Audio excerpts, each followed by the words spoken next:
Welcome to yet another live episode, Pound for Pound Box Report, episode 454. Um, I am your host, Michael. Joining me this evening, this week, Daniel from Four Boxing News, and the one and only Lord Zoe, Yep, contributor for yep. Three Kings Boxing. What's going on, fellas? Man, I'm good, man. Just joining this show my second time. Ready to get into an exciting night of boxing we had last week, man. Indeed, a lot of action from Japan to be specific. Hope to have Gail from nyfights.com. Hope to have her on later on in this show. For those who are new to Pound for Pound Box Report, Pound for Pound Box Report, live YouTube show, podcast site, etc. Talking all things boxing.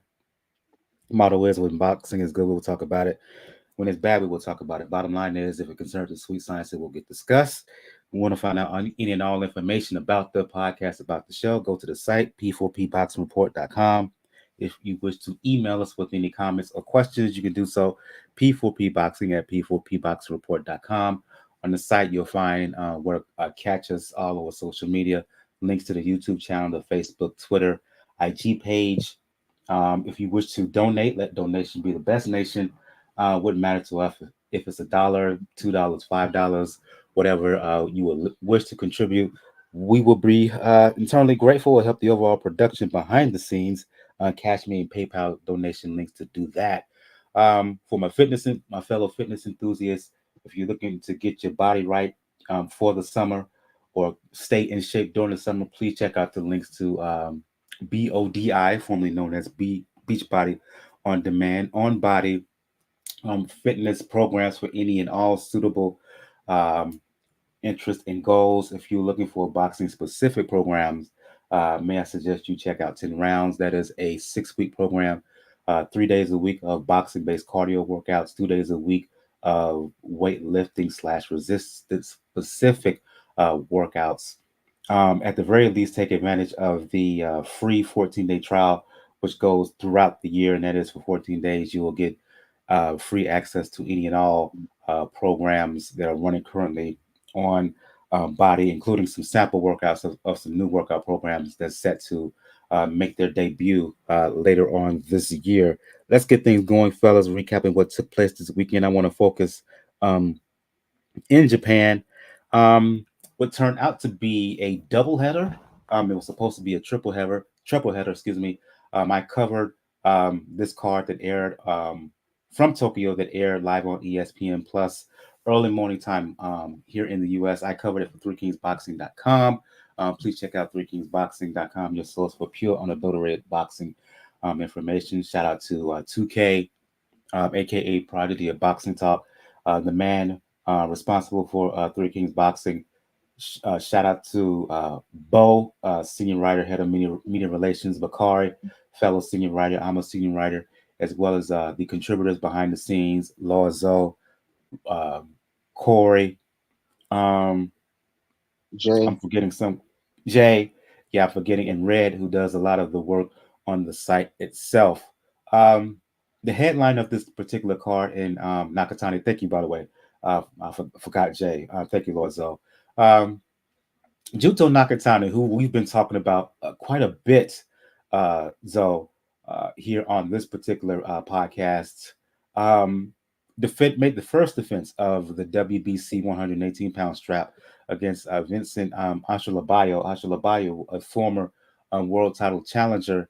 Um, if you went to the refrigerator to get something to drink or to use the bathroom, you probably missed this fight, as Nakatani ended matters with a perfectly placed left hook to the pit of the stomach, put Astro Bio down. He tried to get up, but he was still in pain, went back down again. The referee waved it off because Astro Bio was in obvious distress. So you got really nothing here in terms of Nakatani being tested. But during the post fight, he called for a fight with Takuma Inoue. During the post fight interview, he also mentioned one Naoya Inoue, who's undisputed champion at 122 pounds. I named this particular episode continuing to make his case, and I did so um, in reference to Nakatani. Uh, Zoe, you and I, and some of the others during staff meetings with 3K Boxing, one of the topics we often touch on is Nakatani and how he rates in the lower weight divisions, particularly from 122 down to 115, with Bam Rodriguez at 115. Bam coming off of his terrific win over Gallo Estrada, but not with Naoya Inoue is doing at 122 and what he's been doing in the lower weight ranks. Takuma, who was WBA champion at 118 pounds. I say making this case because to me, um, I think that Junto stands the best fighter. He stands, he has the best chance, excuse me, of any of those fighters from in that weight area to challenge Naoya Inoue. And based on the vibe from that post fight interview, based on what you read from Japanese media, it seems that all roads for Nakatani are leading to an eventual fight with Inoue, Naoya Inoue. First, he wants to become unified at 118 with the targeting of Naoya's brother Takuma. Do that, and then all roads, it seems like, are headed towards what would be a monstrous fight in Japan, and one of the bigger fights in all of boxing, and that is Nakatani versus Naoya, the monster Inoue, at 122 pounds. Like I think Nakatani's from a resume standpoint isn't like I wouldn't rate him above Bam. But if you just talk about stylistically and who gives the best chance to beat anyway, man,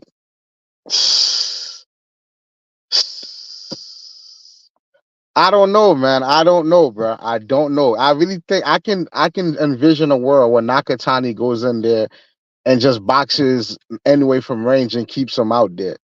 But I can also envision a world where Inoue is just too talented. You feel me? He just figures out a way to slip under his jab and get on the inside. A fight comparison that I think that comes to mind when I think about these two fighting, believe it or not, is Tommy Hearns versus Sugar Ray Leonard one. With Tommy Hearns, with Nakatani being the taller,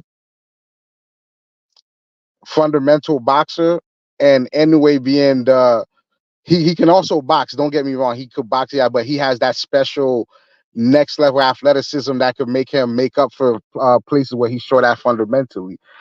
I do think if they do fight, because it will be at 122. Well, okay, I'm getting ahead of myself. You have to beat Takuma first, but whoop de fucking do. It's Takuma. You from no offense to Takuma. He's not his brother. But he have to get past Takuma first. But if he gets to a 122, I think it's a close fight, but ultimately I don't think he stands up to Inoue's firepower. But I do think he's the best opponent for Inoue, period. And that's including Bruce Carrington.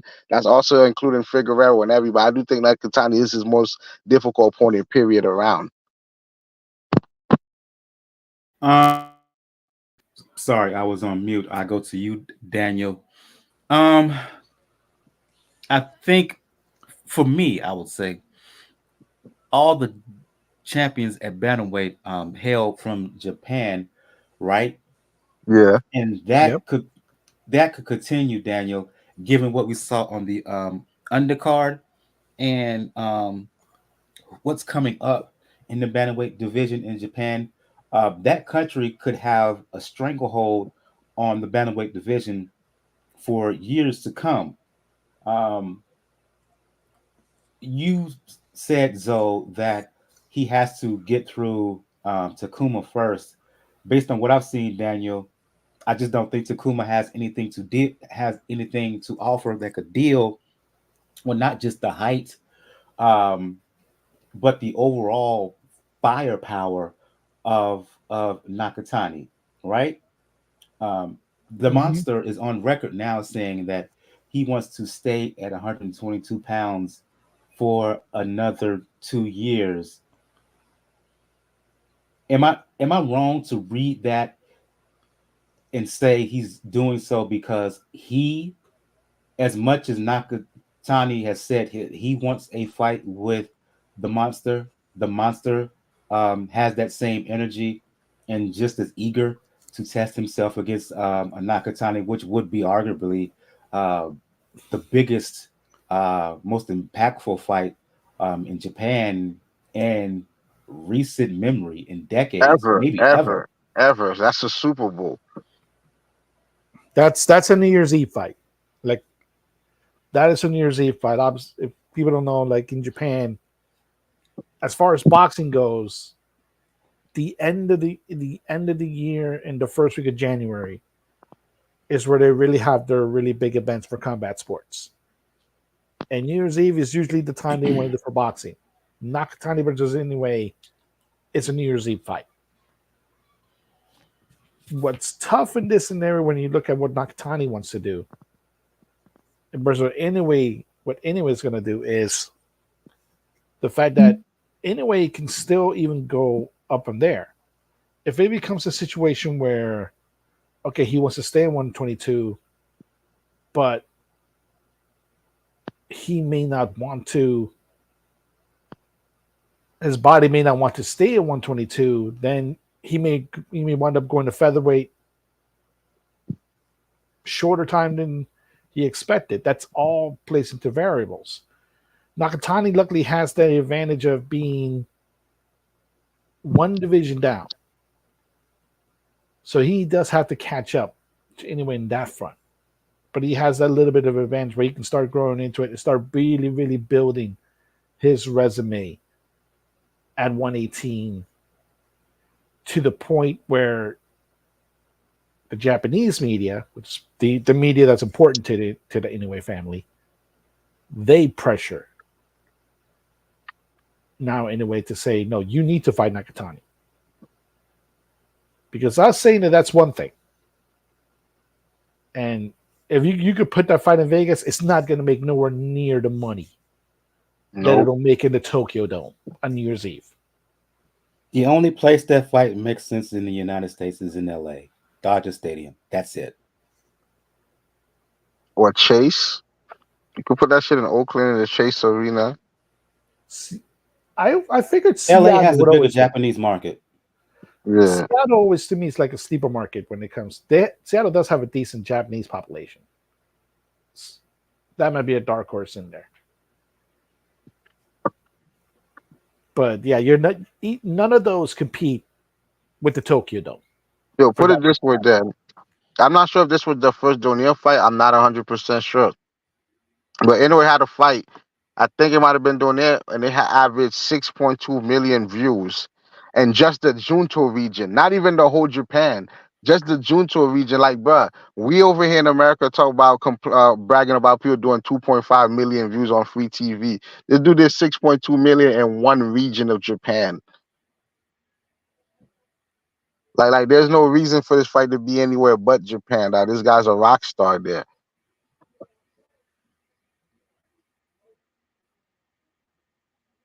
I have no argument against what Lord Zoe is saying. So we will see what Nakatani does. I'm betting um, if Takuma doesn't fight um, Chocolatito at the end of the year, I'm betting that we will see a unification bout between Takuma and Junto Nakatani at the end of this year. And then, should he wins, let the hype train begin Wait, for a fight. you think the powers that be will allow that fight to happen? Like Takuma versus Chocolatito. I feel like they'll allow Nakatani to fight Chocolatito, if anything, because it's too risky. I don't think they would want to mess up the potential Takuma Nakatani fight first. And him fighting Chocolatito, there's no guarantee he beats Chocolatito. Nakatani could. I don't believe. Here's the thing. It hasn't been official, but once it is official that Chocolatito is going to campaign at Bantamweight from this moment on, watch the sanctioning bodies move him up, rank him very high, possibly number 2 or number 1. Oh man. And you I got to Well, don't know. remember, Chocolatito is co-promoters are from Japan. Yeah, that's the big point of it. Like, if there's a way to do it, it would be like Mr. Honda giving Chocolatito, like it's like a kind of a thank you fight in many ways. Right. Mm. Well, if Chocolatito get that fight, we can forget Nakatani versus Takuma. We could kiss that shit goodbye. We gotta think about Chocolatito versus Nakatani. It's a more important fight for your resume, but I don't know if like commercially in Japan if that's a bigger fight. Uh, Wait a minute. But you have to remember, Zoe, when it comes to Chocolatito, particularly during his earlier years, when he was at 05, 08, 12, most of his fights were in Japan. Yeah, I There know was a that. time where he was fighting what 9, 10 fights in a row over there. He is big over there. Big. I would argue he's bigger in Japan over than he is in the United States. It's not even close. I don't even think he's big in the United States. Mm-mm. Mm-mm. Mm-mm. No, like He's a lot bigger Chocolatito over made his bones mostly in Japan and Latin America. That's the right. bad part of it. It's this. It's the same case as Golovkin. When Golovkin came here, it was like towards the middle, near the end of his career. It's kind of the same Japan thing was with where he Chocolatito. won the title at 105. Japan was where he won the title at 112. I'm trying to remember if he won the 108-pound title at over in Japan as well. I think so. I could be wrong. Don't hold me to that. But it's where it's known. And I interviewed him on this. It's known that Ioka turned down a fight with Chocolatito over in his home country, over in Japan, $4 million plus. Mm. Uh, so nah. Chocolatito is much. He when he was in his heyday, he had commercials in Japan. So he's much bigger over there than he is here. Do you think Inoue versus Nakatani, Inoue can net like a $20 million purse from that type of fight? He's making around $10 million now. I wouldn't see why not. Sheesh. Yeah, man, that guy, bro. Too many Americans talk about why doesn't he come over here, man? Listen to the and numbers we and throwing out and there. you wasn't on here for that's why I railed and gave folks like Sean Porter the business a few episodes back um, uh, um, because he and others who were making that statement, it was just functionally ignorant, just dumb. I mean, Doesn't he's make from no sense. Ohio. But it just didn't make any sense. Him and others, um, media personalities and folks on social media platforms and message boards, it's just dumb. Why is he? It doesn't make any sense from 140 down, freaking 135 down. Outside of Tank Davis, who's making more money than Inoue? I'll answer that for you. None of them. Yeah, man. You probably get fucking Tank and Ryan Garcia, and it stops there. And he's drawing more crowds over there in Japan than Tank is here in the United States, and Man, it's not even close. bro, in the next 10 fights of Stephen Fulton for career, is he gonna equal that pay that he got from Inoue? That's right. That's right. Let's put it that way, dog. You feel me? Let's put it that way. They got three Indeed, million dollars, bro. Like, come on, you don't get that type of money over there. that's right. And low key, Japan has always in that weight area been a, a cash cow for fighters. Why do you think so many fighters? Why do you think so many boxers, whenever they get an offer to fight a Japanese fighter, say from 105 to 122, they let's just say a fighter from Mexico, a fighter from South America, Central America, Like uh, Lenore. uh, Yeah, right? They have no problem. either going there to fight, make a title defense, or just outright setting up shop. Yeah, it's no So different. It was the same thing like a couple of years ago when people was begging Anthony Joshua to come over here, begging Kell Brook to come over here. I'm like, bro, you know they making over there, bro. Like, why would they? indeed, indeed. So let's we will see where the future what the future holds for Junto Nakatani, one of the elite fighters in the world. Matter of fact, he's in the top 10 of the Three Kings boxing top 10 fighter rankings. On the undercard of that bout, had a excuse me, right quick, had a flyweight bout right between um, Anthony Olascuaga, Daniel, and Riku Kano for Mm-hmm. the WBO belt. At give me a quick second here. I'm checking something. Little glitch in my um laptop. At 108 pounds, I believe it was. No, at 112 pounds. Excuse me, Yeah, 112 112. pounds. And a lot of people remember Olascuaga um, in defeat. Gave former unified junior flyweight champion Kinshiro Taraji some problems early on in his fight with Kinshiro before he eventually got stopped.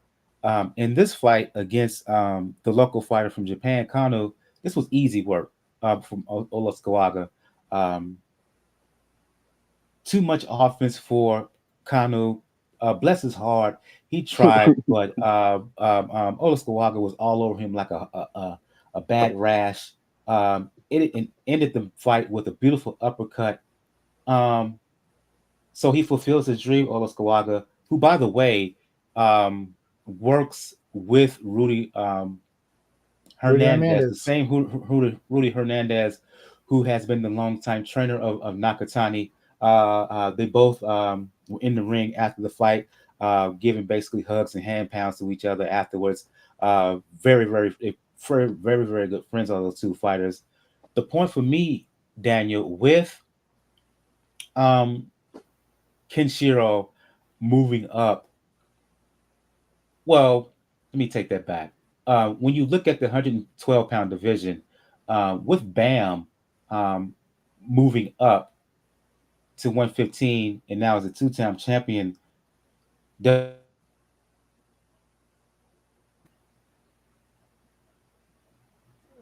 You broke up there, Mike. Olascuaga has the potential. Can you hear me? Yeah, Yeah, now, yeah, I yeah. broke up for a second. Yeah, I disappeared for a Okay, my second. bad, my bad. With Bam Rodriguez moving back up to 115 pounds, and he's now a two-time champion at junior bantamweight. You look at the overall landscape of flyweights outside of Kenshiro, who's moving up to 112 pounds. I think Olascuaga could have a not a I ain't gonna say a lengthy title reign, but I think he can make a decent run as a champion at 112. Your thoughts? He can, because the way he won this fight was very, very impressive. He, the pressure was constant, but it wasn't sloppy. He focused a lot on the body, and just the way that he got the knock on Kano was just beautiful in a way, because it was almost similar to like the Lomachenko paw punch that he does get criticized for, where he paused the guard away before landing one of his punches. It was sort of like that, but instead of pawing, Kano got his right hand literally punched out of the way with another right hand and then land that left hook. So it's an open possibility. And one thing that does happen when you win a belt, especially when you win a belt like that, you gain a lot of confidence. Yeah, So I wouldn't mind. I actually, if if you can build in Japan that New Year's Eve card, why not him versus Kenshiro for a rematch? Him you would versus have to. Kenshiro. Yeah. The problem is that Jonathan Olascuaga and Kano will rank 2 and 3 by the WBO for this fight, right? Yeah, Number one contender is Bomba, Jonathan Gonzalez, former champion at 108 pounds. He's ranked number one, and he would have to be dealt with because he's ranked number one. Now, do I think he should? No. If he tries to push the initiative to fight Olascuaga, do I think they should give it to him? No, because he's no, been too injured. Some kind of excuse for the past year and a half. That's why he and Kinshiro never fought, and Kinshiro got tired of it. And because Kinshiro was having difficulty getting down to 108 pounds, he said, "Why bother? Let me move up to 112." Um, so you'll probably see Olascuaga and Bamba Gonzalez. I think that he beats Bamba Gonzalez. Um, so get that fight out the way, and then to your point, yes, I could see a rematch between Olascuaga and Kenshiro at some point in 2025. I go back to Yuzo last fight. One more fight. Again, just send me a reminder, Zoe and Daniel in the private chat. In Tampa, on the undercard of the YouTuber who I still don't give credit as being a boxer, you The had Amanda UFC Serrano. player. Listen. He is the guy who will remain nameless. I put him in the same category as this certain dude who's running for trying to run to get back in the White House. I don't call them by their names. Um, um, anyway, Serrano. And I think this was a junior welterweight contest. Zoe, correct me if I'm wrong. Yeah, Um, 140. Made easy work of Stevie Morgan. To me, records are deceiving, and that's what this was. This was a Yes. mismatch. I have been There have been questions about whether Serrano still carries the power. Her last few outings have been going the distance, and some of those fights she's been made to work and work hard. So to me, this is a fight just to make her look good. Up next for her rematch with Katie Taylor. Nothing to talk about with this fight with Morgan. The big question is, what is it? 3 years now since their first fight, or 2 years now since their first fight. Taylor And beat her the first time. I see no reason why Taylor, if she hasn't gotten old, I don't see why Taylor would not beat Serrano again. I can see like, okay, I gotta find my scorecard, but I really remember it being a very debatable decision. I think I gave it to Taylor, but we can't say she might beat him this first time, but second time because in that first fight there was one or two instances when she got hurt. You feel me? So like Serrano is confident coming off this punching bag because sometimes tomato cans give you confidence. I think this time around, if Serrano gets her hurt, she will stop her. Matter of fact, this time I don't know. Serrano's 35, right? Yeah, she's in the mid 30s. I just can't remember what Okay, okay, age specific. I can't use that. That's a tough fight. I'd That's a tough fight because the first fight was a toss up. That's a tough fight. I'm just saying this time, if Serrano finds a way to hurt Kayla this time, I don't think she lets her off the hook. She'll stop her this time. Quickly, your thoughts, Daniel. yeah, but And I know like you're going to say, well, you think that Serrano won, but go on. yes, Serrano won the fight. Taylor won the decision. Let's keep it a buck in that area. But hopefully now she destabilizes the weight. Because remember, what happened before that fight, she vacated the IBF featherweight title because I think they were trying to get her to do a mandatory afterwards. And And but oh okay, I thought you was talking about the WBC belt that she gave up, but you're talking about the other yeah, the secondary IBF, belt. yeah. Which honestly, this is a smart move because the fight with Taylor is going to be at 140. You're jumping 3 weight divisions now. Amanda is kind of used to that. But at a certain point, your body will catch up to the constant fluctuations in weight. So it was good that she did that. To me, that it all depends on the fight. It all depends where the fight's been held. Because Katie won the decision, it's more than likely it's going to be in Ireland. So Not you really. already know. Not really. Yep. If they sticking on a Jake Paul undercard, they will fuck around and be in America. Now, they're going to try to do a matchroom card with Taylor.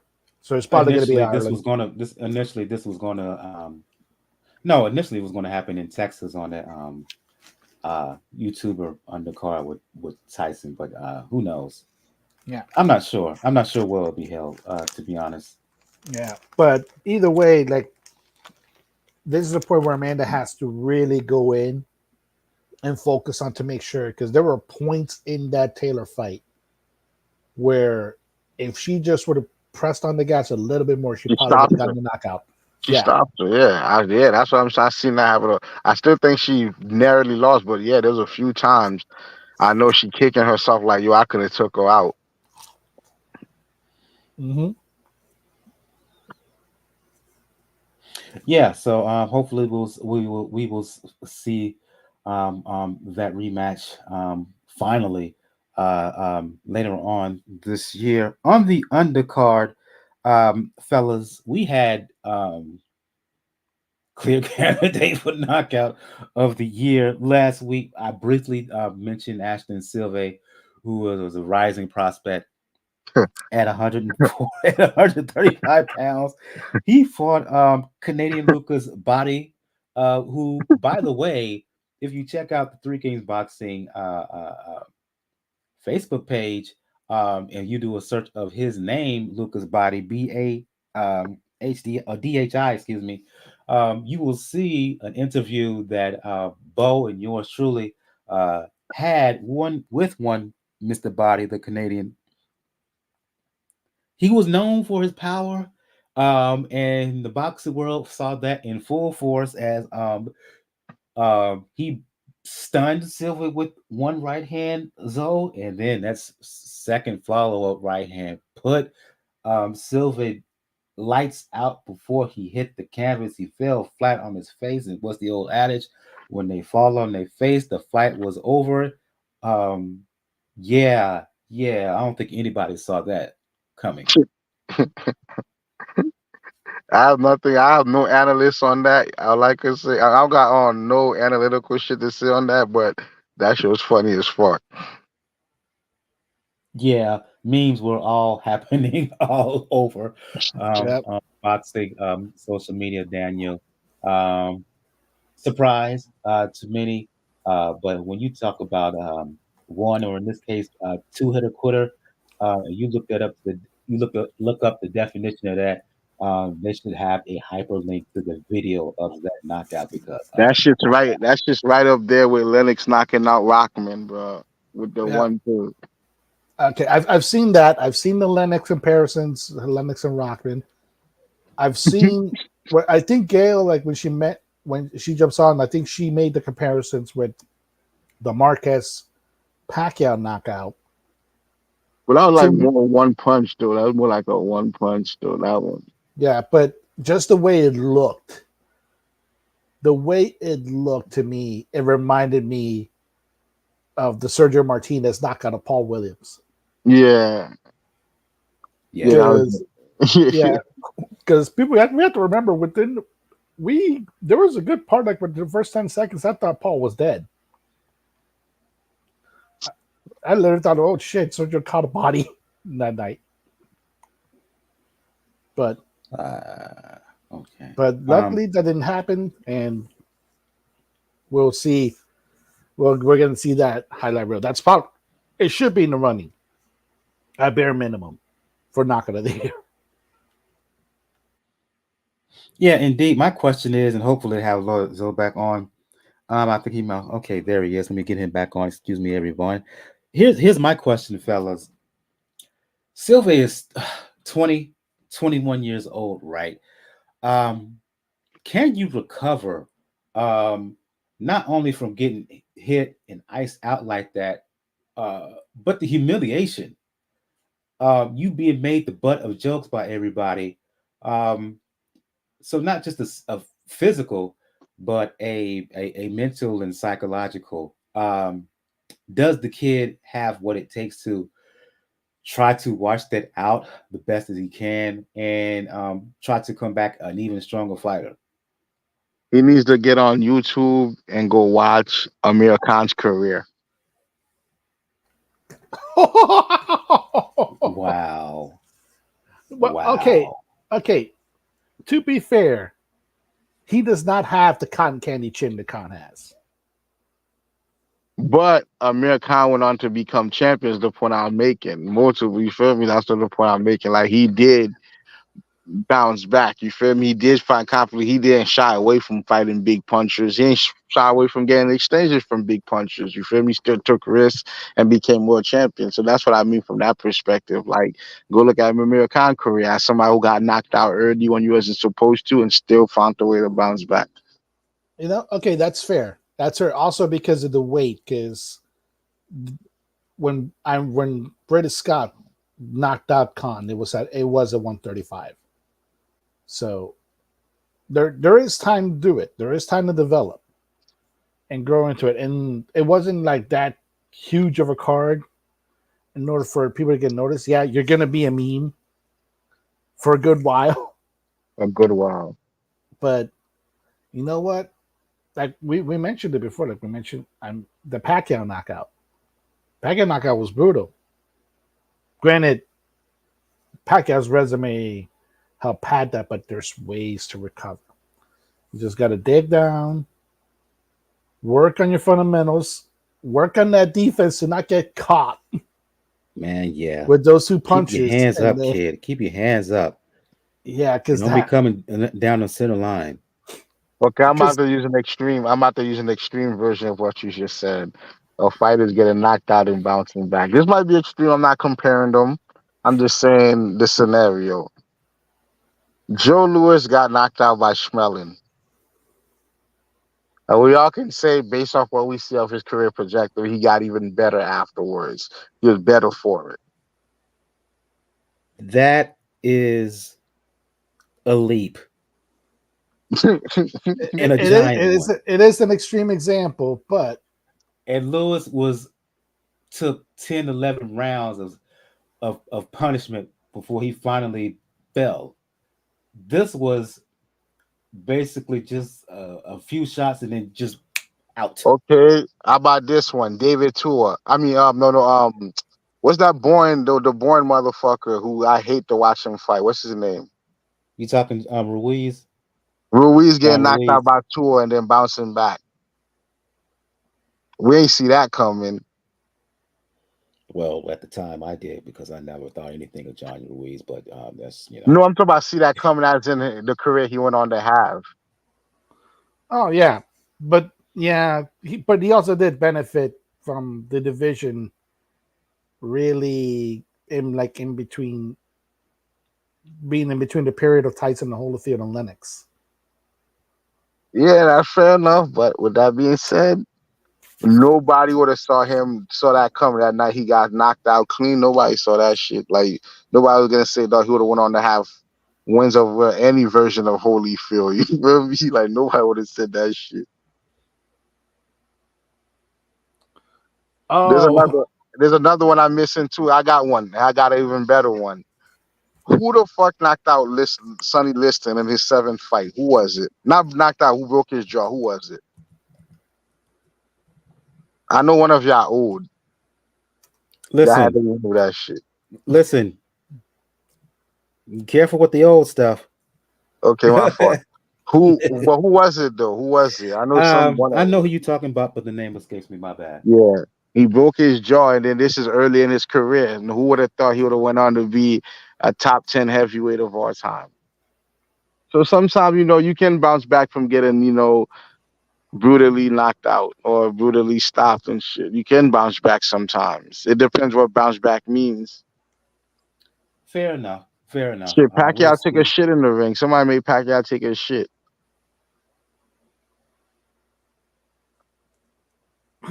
Pacquiao lost, but I know there was another fighter actually because I saw a video of that.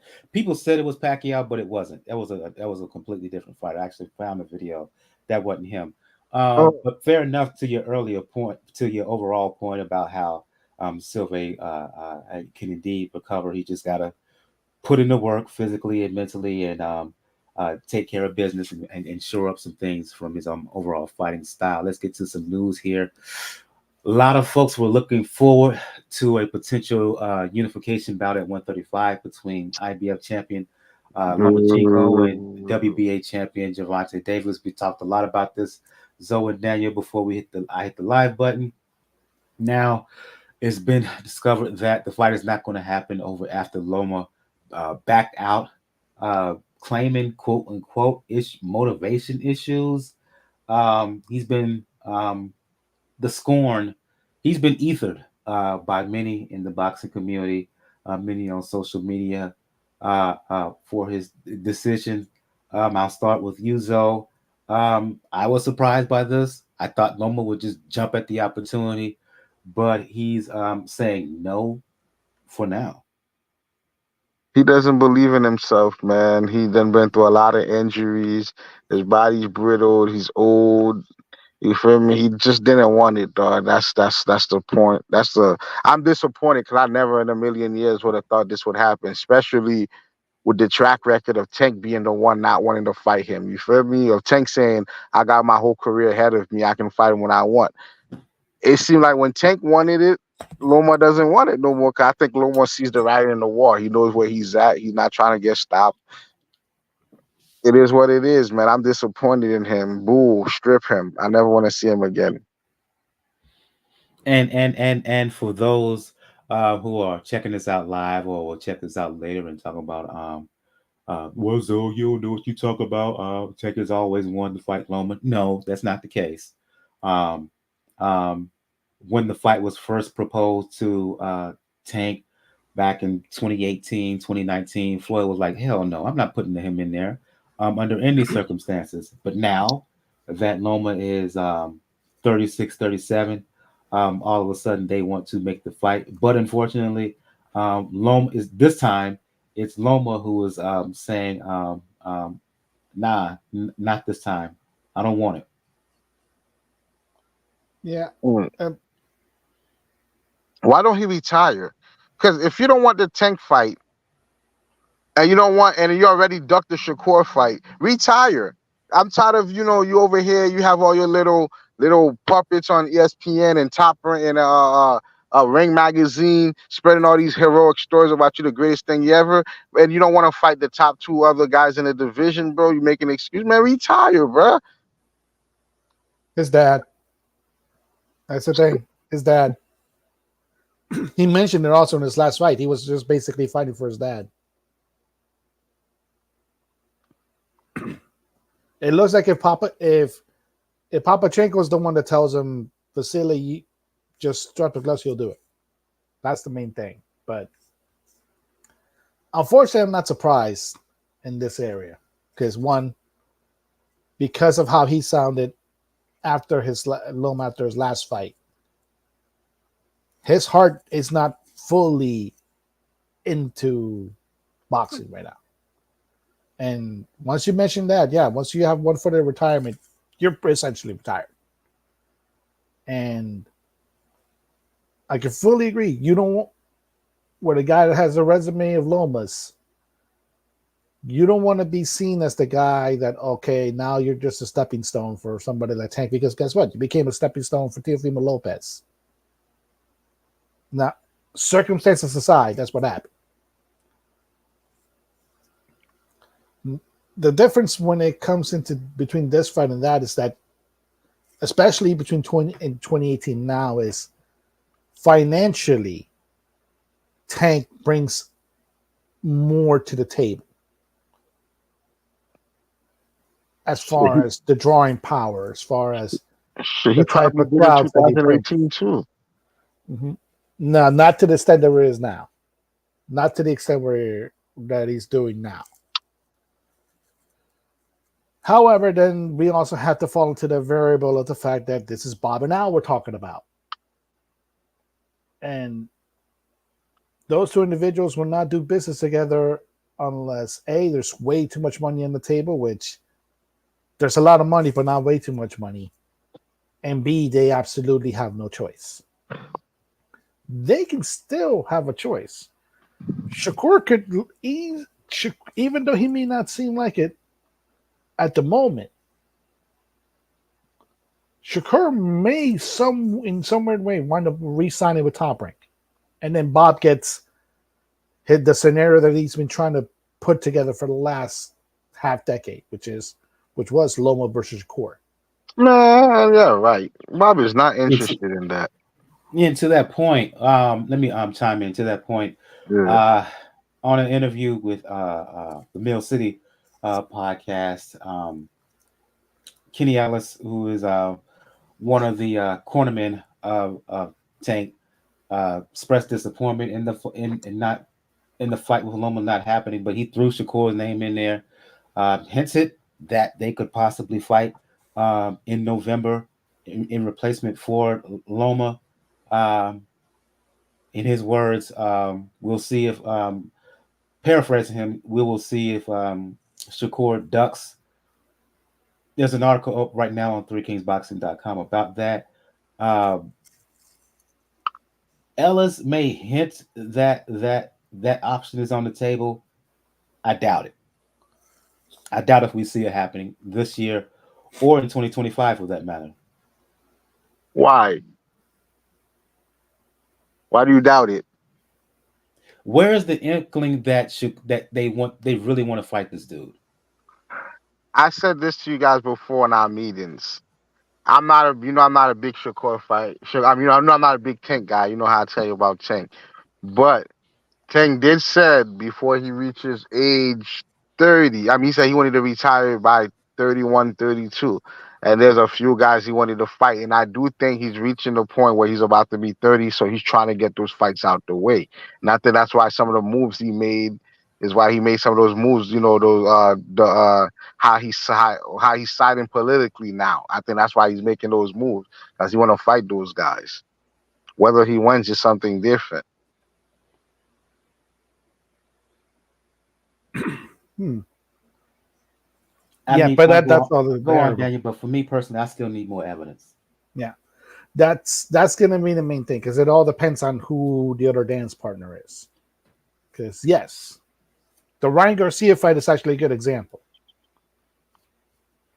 Al and Oscar don't normally work together, but they were able to in this case. No, but so there is the possibility of doing it. I mean, think about it. Terence Crawford versus Porter wasn't no fucking super fight. That shit, you remember that shit didn't end up going to purse bid. They came up to an agreement without purse bid.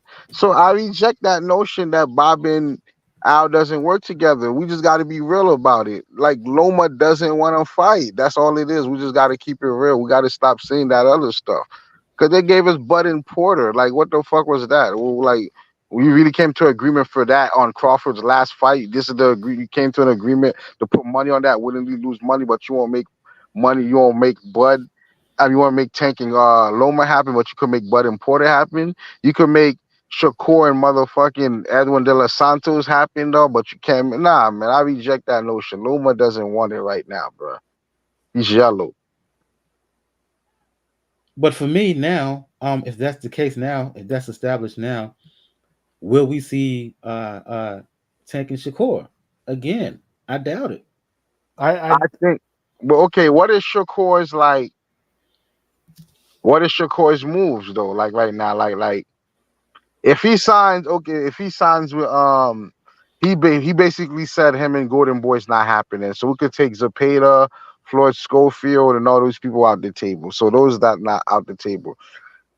If he go to Top Rank, he's not getting the Loma fight. That's very clear. Like Bob does not give a fuck about that. Bob loved that guy too much. You feel me? For whatever reason, he's not gonna put him in the ring with you. So what's over there? And Baron and Barancek, I don't even think that's a Top Rank fighter. So what does that leave you? Like maybe you could go to PBC And even though this guy's coming off a loss, the Frank Martin fight's a more financially attractive fight than anything else somebody can offer you. That's on the table now, and that could be a good build up. Or here's the comparison. This is how Tank did against Frank Martin. This is how Shakur did against Frank Martin. That could be the lead up to that fight. And then we gotta think about it, man.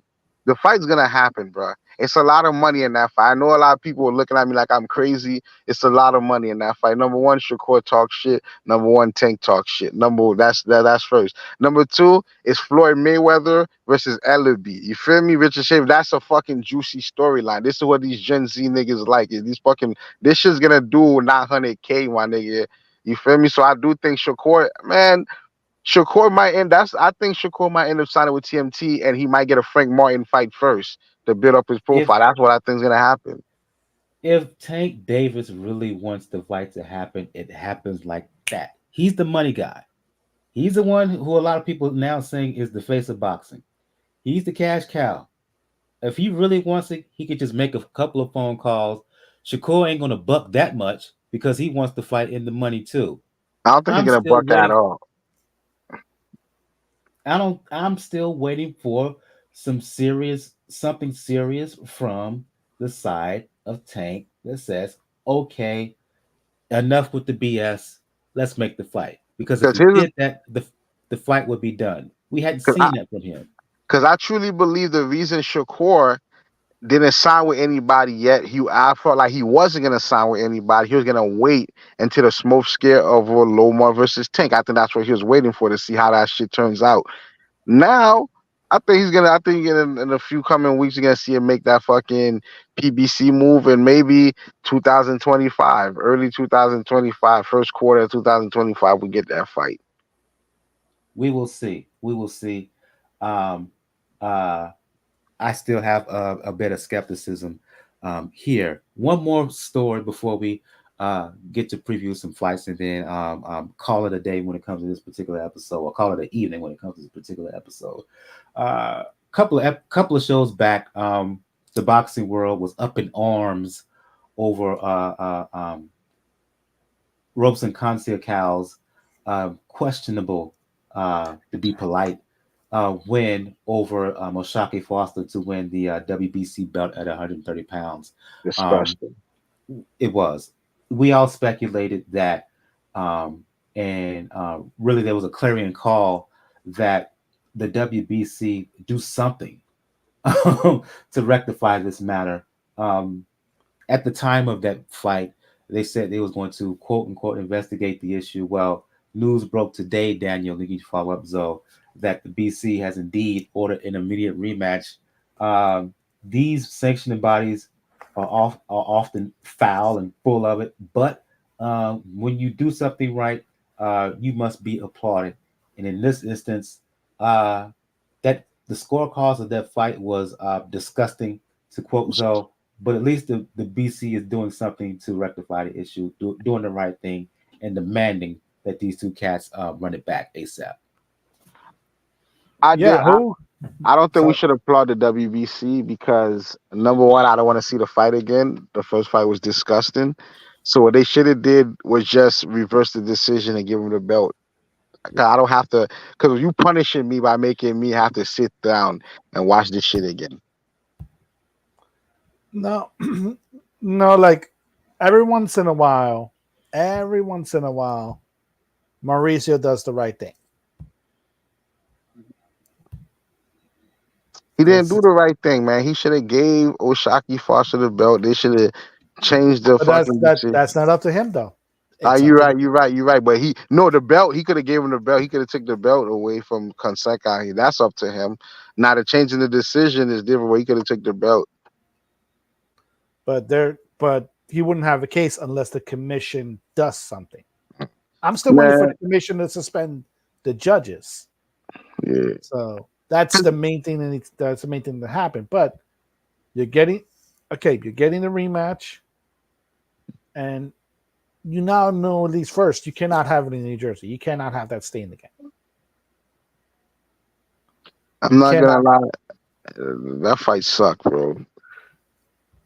I don't know. It wasn't aesthetically pleasing. Yeah, it wasn't aesthetically pleasing, but you can't have it in Jersey. There's too much. Like I said, there's too much dirt there. So Damn, son. Why you attacking Jersey, fam? until the commission dispense the judges, there's dirt. New York is dirty too, man. They cheated for Wilder to survive Ortiz. Y'all dirty too. Almost all of them are dirt to a certain point, but you can't have it right now in Jersey. So where can you have that Have it in Texas. Have it in LA. Like have it in an area that's far away. Man, I Where think you they should have can, that shit on Pro Box on the White Sand Event Center where nobody's gonna watch it. So we have to endure that shit again. damn. Oshaki Foster, that fight really mastered the art of not get hit and don't hit back. He really mastered that art in that fight, bro. But that Bob might actually do that. He might actually try to throw that. Now, let me read some comments. Go ahead. Last comment, Zoe. Put it on HBO. I know they don't do. Oh, looks like Zoe was got knocked out. I'll hopefully have him back on. A couple of comments here from Beetle while I got him up. Who's joining us the show? He says that questionable nothing. It was outright theft. You right. He also says that nobody wants to see it again. Oshaki Foster should refuse on general principle. I can understand that argument, but still, I want him at least to get the opportunity to win that world belt. Let me see if I can reach back to Zoe and see if we can get him back on. Give me a quick yeah, that's a fair assessment. Like there is a case to be made that you should refuse it on principle to do that. But that's one of the reasons why I said, like, if you're gonna have the rematch, you can't have it in New Jersey. Not as long as those judges are not suspended. Indeed. Let's move on. To preview some fights here, Zoe, while I try to get Zoe back on. Hopefully he'll join us before we begin to. And let's be honest, not the greatest of boxing weekends. Where do I want to start? Let's start in Japan, where Ginjiro Shigeoka, who we've talked about on this show numerous times, Daniel, he's the IBF champion at 105 pounds. Won the belt earlier this year. For me, I would love to see him fight Oscar Collazo. But before that, he has an upcoming fight against a Filipino fighter by the name of Taduran.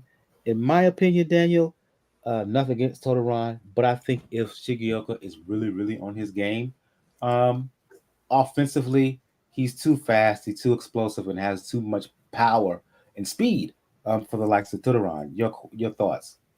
The speed's going to be the key. Like the power's there, but it's the speed is going to me. It's going to be the difference. Now, I'm not saying Taduran has a chance. To me, he like how you say he went from Bob Hope to no hope. That's there you go. That's pretty much Bob Hope's cousin in this fight. He's no hope. Yeah, so that's the main thing when it comes to this. But you mentioned it. This is essentially a dress rehearsal to get the Koyasa fight. So, same as on other feature fights. He just has to do it and has to look good while doing it. That's right. And that's why it's going to take place, I believe, on the 28th in Tokyo. On the 27th, you have the return of Claressa Shields, former undisputed champion at 160, 154, and I believe 168 as well. Moving up to heavyweight to face Vanessa Lepage-Joanisse. I mean, listen, yeah, it's an opportunity for her to win a quote unquote heavyweight title, but talk about Bob Hope's cousin, no hope. That's what Lepage. That is what the Joyce is in this fight. Nobody in their right mind gives her much of a chance. Shields, despite being the smaller fighter, quote unquote, she's taller, she's faster, she's quicker with the hands and feet. Um, she should win, not only win, but dominate. And I would not be surprised if she gets um, a rare stoppage in this bout. If she loses this, good god, just count that. If she loses this, just count that up as the biggest upset of the year and just shut it down. Looking at the weight difference and where they're coming, and what weight Clarissa is coming from, there's an argument to be made on paper that this is going to be her Roy Jones moment. Okay, people forgot that Roy Jones actually was at one point the WBA heavyweight champion because John Reese thought it was a cherry pick without realizing, oh no, you're John Reese. And ultimately, yeah, it got Roy Jones a belt. This is a similar case. The only difference is that you mentioned it. Clarissa's taller, a little more motivated, younger, and as much as I tried to say at the beginning of the year that I had hope that the heavyweight division for the women would get a little better, a little more limelight. Obviously, that hasn't happened. This is going to be the first instance of actually getting a little bit of limelight. Maybe this would be the fight that kicks that off. Now, all it's going to do is just do a check on a resume, as particularly in the division that hasn't fared that well. So, I, there's almost no excuse for Clarissa not to win this. And if she wins by knockout this fight and not the other ones, it gives her an incentive to stay because you're literally jumping 40 pounds from the weight, her optimal weight fighting to heavyweight. That's a stark difference, man or woman. So hopefully she pulls it out. She should pull it out. There's no excuse for her not to win this. And final fight on the card. And listen, I guess we have to talk about it. Joe Joyce and Derek Chisora outside of England, and a segment of England in that. Who really cares about this fight? No disrespect to these two gentlemen. Chisora, he really should not be fighting anymore, as far as my concerns. And Joe Joyce, um, coming off of the stoppage loss to Zilly Zhang. What was that, earlier this year? Daniel, or not, or late last year, I can't remember. Um, he's been exposed. He didn't have the chin, as far as I'm concerned. He used to be basically uh, Juggerhead, um, um, Hammerhead, because of his ability to take the punch. But if he can't take the shots anymore or eat through punches anymore, like Pac-Man, that's basically how he was able to physically and mentally break down Daniel Dubois when he stopped him, as well as Dubois issues with the eye. If you can't walk down fighters anymore, um, there's no real shot against for Joyce in the against a composite guy, but he's in against a Chisora who's what, 38, 39 years old, not nearly close to the fighter that he was, in my opinion. Um, Daniel, the fight is there. You got to talk about it. Sorry, I'm not that enthused about it. No, this is unfortunately down for Joe Joyce. He's back to this being this in the UK wise a domestic fight. Like this is a fight. It's technically a paycheck for Chisora, and it's kind of one of the thank you fights. Thank you for your service because Chisora was a serviceable challenger for a lot of British heavyweights, and this is one of the thank you fights for him in that sense because let's face it, in all honesty, especially with how the Zhang fights went, there's no case to be made for Joyce to be in at least even the fringe contenders for heavyweight at this point. Yeah, he could, even if he posts a spectacular knockout on this one, the caveat would be like, okay, you fought Derek Chisora, an old Derek Chisora at that. So it's a fight that does to me nothing for either guy other than you collect a purse, and in Chisora's case, it's kind of a thank you for your service fight. Pretty much, and I think we're going to end things on that note. Looks like we couldn't get Lord Zoe back. I want to thank him for being on. Um, you can catch him. He's a contributor for Three Kings Boxing. He's all over these boxing social media streets. Whether it's looking for stories or commenting about them or in various chat boards. I'm checking folks for nonsensical takes. So you can check him. On Facebook. You can check Lord Zoe on Facebook. Excuse me. I'll go to you, Daniel, from Four Boxing News and the Inscriber. For those who want to talk the sweet science, for those who want to talk pro wrestling, for those who want to talk the NBA, especially the Miami Heat. Let the folks know where they can hit you up.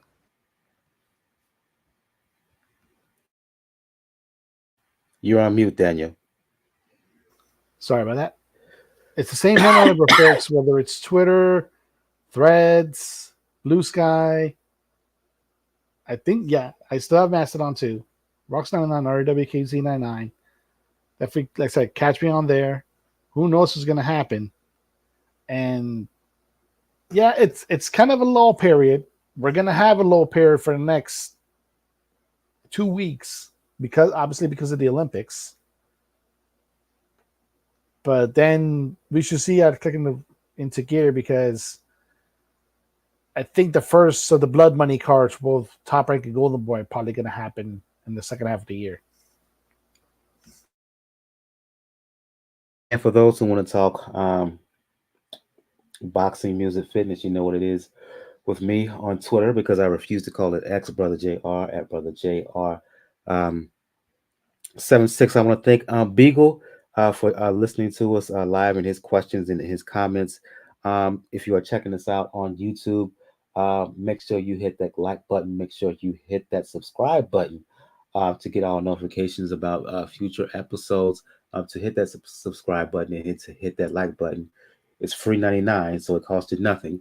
It'll help the overall algorithm when it comes to Pound for Pound Box Report. On the next episode, we will do a rematch. We will do a recap, excuse me, of the fight between Shigeoka and Taduran. That's going to be July 28th. And I said earlier, Tokyo is actually going to be in Shiga, Japan. And we'll also do a recap of Claressa Shields fighting Joanisse for the WBC heavyweight strap. That's going to be on January 27th in Detroit on the Zone.